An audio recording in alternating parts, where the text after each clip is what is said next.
I spoke with Abu Rami, an activist on the ground in Homs, about the developments, the recent developments. I spoke to him earlier by phone.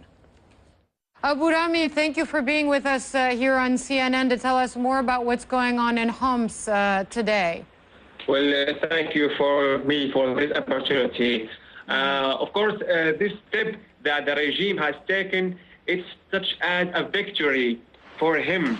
And after a whole month under shelling, bombardment, all of the heavy weapons that anyone can imagine, he used it.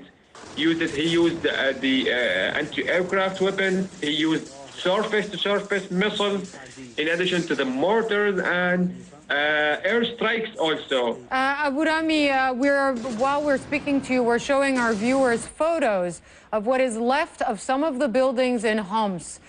Some of those neighborhoods where there have been clashes, clearly some strikes, also rocket attacks. We can see the pockmarks from mortars as well. It looks absolutely devastated. And you took a picture of a 6-story building that was also severely damaged, and we're going to show that to our viewers as well. Basically, only now a mountain of rubble. Tell us about what you saw there.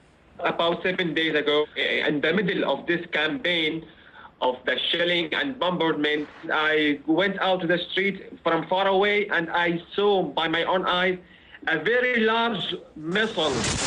He fall on the ground in Ruthless, and I hidden inside the basement, and the explosion was so big.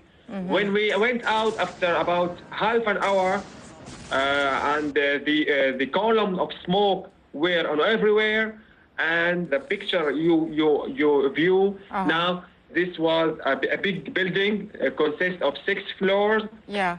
Or entirely destroyed. And we heard some voices under the rubble saying, help us, help us. But the rubble was so big, so we were unable to take every damaged things, every damaged blocks on the ground. We succeeded at the end to pull one survival, and the other one was dead body. And we asked the one survivor, who is left there with you? He said, about 4 civilians are left. Please help them.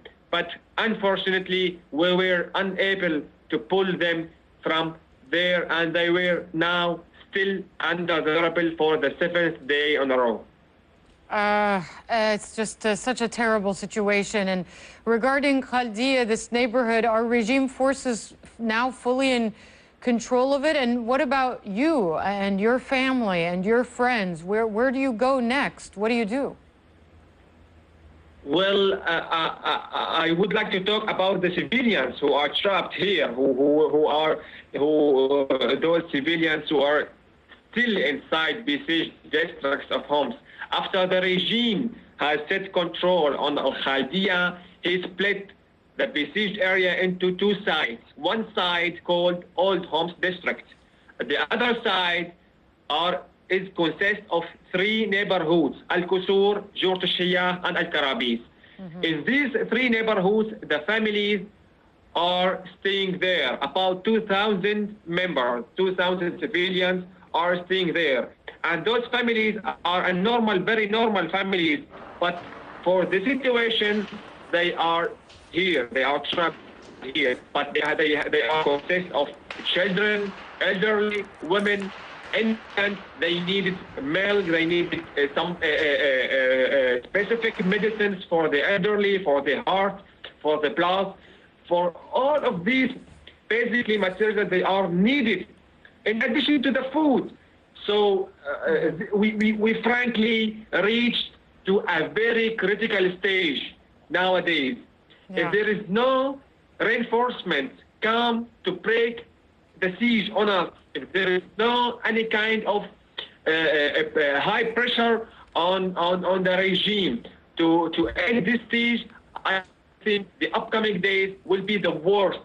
Well, Abu Rami, thank you for taking the time to speak to us from Homs, and we really wish you, it sounds trite, but we wish you good luck. We wish you well. We hope that you'll be able to overcome and get through this extremely tragic and difficult situation. Thank you. Abu Rami there, an activist speaking to me from Homs just a few hours ago.